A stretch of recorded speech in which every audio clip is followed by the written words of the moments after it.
Et si je vous disais que le criminel Jeffrey Epstein complotait activement avec l'élite politique américaine pour faire tomber le pape François, c'est le contenu explosif des dossiers secrets révélés.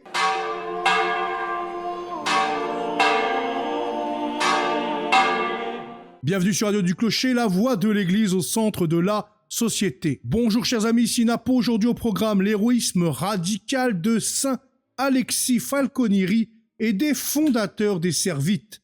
Une actualité brûlante sur les liaisons dangereuses entre l'affaire Epstein et les ennemis du Vatican, et nous reviendrons sur le faste oublié du vœu du faisan quand la Bourgogne voulait reconquérir Constantinople. Restez bien jusqu'au bout de l'émission. Pour soutenir l'émission et maintenir cette radio libre, le lien pour les dons est en description.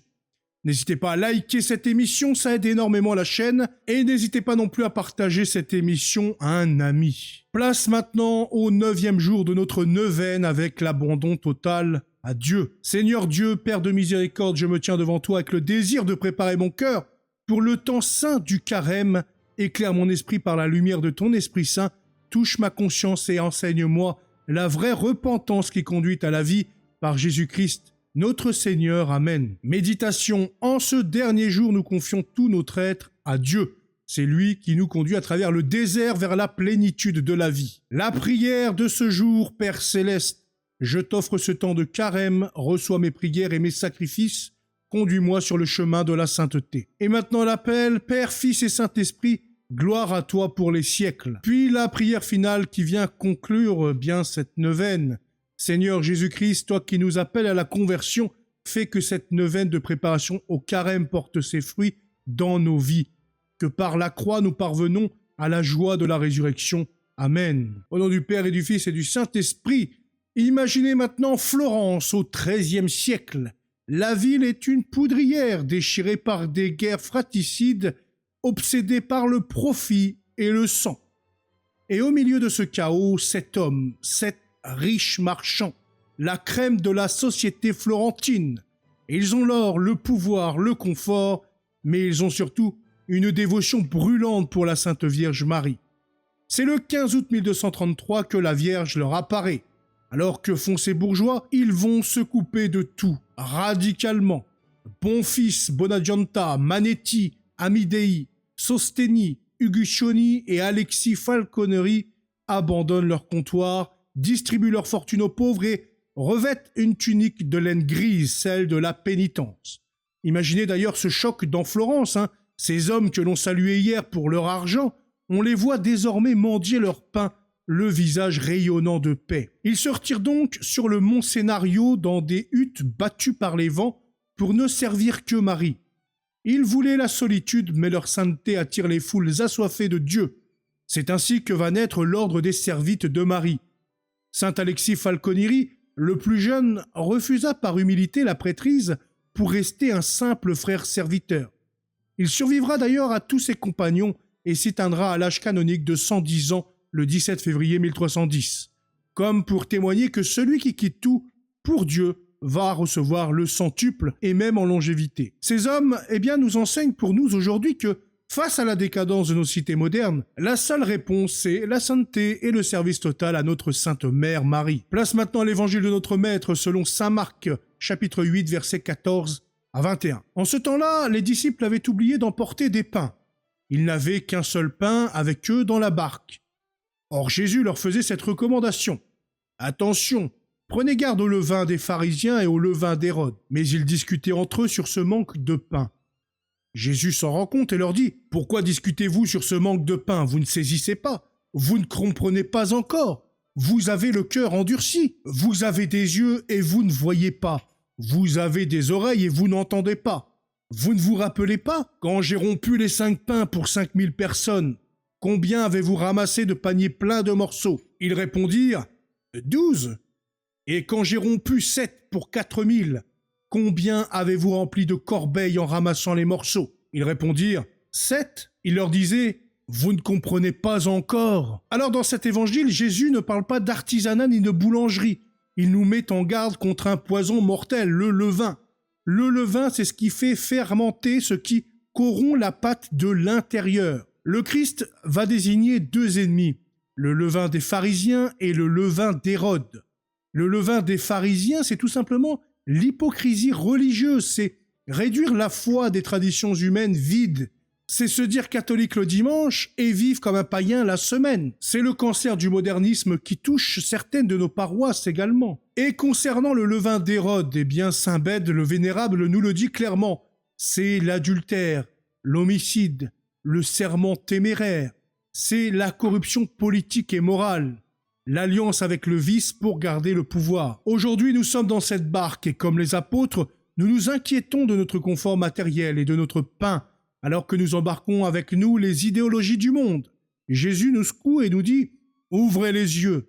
Ne laissez donc pas la doctrine corrompue des politiques Hérode ou des faux dévots pharisiens contaminer votre âme. Le seul pain nécessaire, c'est le Christ. Tout le reste n'est qu'une distraction mortelle. Place maintenant à l'actualité française et internationale catholique de ce jour, le complot mondialiste contre le Vatican, les dossiers Epstein parlent. C'est l'information qui fait trembler le monde politique. Les dossiers Epstein révèlent que le criminel sexuel échangeait avec Steve Bannon pour monter une cabale contre le pape François, aujourd'hui décédé, paix à son âme. L'objectif était clair, nuire à l'image du Saint-Père et déstabiliser l'Église par des films de propagande. On y découvre la haine viscérale de ces élites mondialistes pour la doctrine sociale de l'Église, Epstein allant jusqu'à insulter grossièrement la papauté. La preuve est donc faite, le diable s'habille peut-être en Prada, mais il complote surtout avec des prédateurs sexuels pour attaquer le siège de Pierre. Le pape Léon XIV reçoit l'Opus Dei, l'heure de la vérité. Pendant ce temps, à Rome, notre pape régnant Léon XIV a reçu hier Monseigneur Ocarise, le prélat de l'Opus Dei. Loin des rumeurs alarmistes des médias séculiers, l'ambiance était à la confiance pour préparer le centenaire de l'œuvre. Le Saint-Père étudie toujours la réforme des statuts pour les adapter aux exigences de l'Église, tout en écoutant les défis de l'évangélisation. Une rencontre cruciale qui rappelle que la fidélité au magistère pétrinien reste la boussole indépassable, que l'on soit en Europe ou en mission, par exemple dans les Andes. Retour en force de la tradition aux Pays-Bas. C'est une belle nouvelle qui nous vient du Nord. Le cardinal Eschk, primat des Pays-Bas, va célébrer publiquement une messe pontificale selon le rite traditionnel, le Vertus Ordo, le 15 mars prochain. Dans un pays ravagé par la sécularisation, voir un prince de l'Église poser ce geste de soutien institutionnel envers la messe tridentine est un signal fort. C'est d'ailleurs la preuve que la liturgie millénaire reste encore l'un des cœurs battants d'une Église dynamique. L'enseignement catholique infiltré par le wokisme, l'État veille au grain pour le pire. En France, la guerre scolaire fait rage. Une enquête pointe du doigt des associations catholiques qui osent enseigner la morale catholique dans nos écoles. On leur reproche de prôner la chasteté, de valoriser la différence homme-femme ou d'inviter des prêtres à parler de foi. Quelle horreur, n'est-ce pas?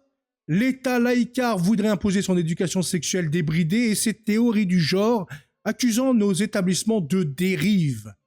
Tenez bon, parents et professeurs, puisque transmettre la vérité sur la vie n'est pas une option, c'est un devoir sacré face à la propagande de l'État. L'Écosse cède au lobby du vice. Tristesse en Écosse où le Parlement a rejeté un projet de loi qui visait à criminaliser l'achat de services sexuels, un texte pourtant soutenu par nos courageux évêques. L'Église catholique locale dénonçait la prostitution comme une violence faite aux femmes, mais les députés ont préféré écouter les sirènes du libéralisme libertaire. Une nouvelle défaite pour la dignité humaine dans une Europe qui semble avoir oublié que le corps n'est pas une marchandise à vendre, mais le temple du Saint-Esprit. Et pour finir, encore une église touchée en France dimanche après-midi. Un incendie s'est déclaré sur l'autel de l'église Saint-Pierre de Chécy, près d'Orléans. Si le feu a été maîtrisé, l'enquête quant à elle est en cours. Accident ou acte malveillant? Dans le climat actuel d'indifférence généralisée face au patrimoine chrétien, chaque flamme sur un autel doit nous alerter. Prions pour que nos clochers cessent d'être des cibles de la haine ou de la négligence. Voici maintenant la question pour vous en commentaire. Face aux révélations sur les complots politiques contre l'Église, pensez-vous que Monseigneur Vigano, par exemple, qui a fait une vidéo avec Bannon, était au courant de ce complot? Lui d'ailleurs qui voulait aussi faire tomber le pape François. J'attends vos réponses en commentaire. Revenons maintenant en arrière. Nous sommes le 17 février 1454 à Lille. L'Europe est sous le choc. Constantinople, le second poumon de la chrétienté, est tombé aux mains des Turcs ottomans l'année précédente. L'islam est donc aux portes de l'Occident. Philippe le Bon, le puissant duc de Bourgogne, décide de réagir avec un faste inouï. Il organise le banquet du faisan. Il faut imaginer à cette époque une salle décorée par les plus grands artistes du siècle, des fontaines de vin, un géant qui entre en scène, escortant une dame en deuil représentant la Sainte Église catholique, etc., etc. Puis arrive le moment solennel. On apporte un faisan vivant, orné d'or et de perles. Pourquoi un faisan? Car c'était l'oiseau noble par excellence. Philippe le Bon se lève et prononce un vœu sacré devant Dieu, la Vierge et les dames présentes. Il jure de partir en croisade, d'exposer son corps pour bouter le grand Turc hors de l'Europe et même de le combattre en duel singulier si nécessaire. Toute la noblesse suit dans un élan d'enthousiasme médiéval. Hélas, ce vœu restera lettre morte. La réelle politique, les dissensions entre princes et la mollesse des cours européennes auront eu raison de cet élan. La croisade n'aura jamais lieu et Constantinople restera Istanbul. Ce banquet magnifique reste tout de même le symbole d'une chrétienté qui savait encore rêver de grandeur et de sacrifice, même si l'esprit du monde commençait déjà à paralyser ses bras armés. C'est d'ailleurs une belle leçon pour nous. Les beaux banquets, les belles paroles ne suffisent pas. Vaut mieux petit, mais vaut mieux des actes. Place maintenant à l'intention de prière du jour, et puisque les vœux humains sont fragiles, tournons-nous vers celui qui ne déçoit jamais. Prions aujourd'hui pour la Sainte Église, afin qu'elle soit purifiée des complots internes et des attaques externes, et qu'elle retrouve le zèle missionnaire des premiers siècles. Au nom du Père et du Fils et du Saint-Esprit, Seigneur, daignez accorder à votre Église la paix et l'unité selon votre volonté, et abattez l'orgueil des ennemis de votre croix. Par le Christ notre Seigneur, ainsi soit-il. À demain sur Radio du Clocher, que la grâce du Seigneur vous garde dans sa paix.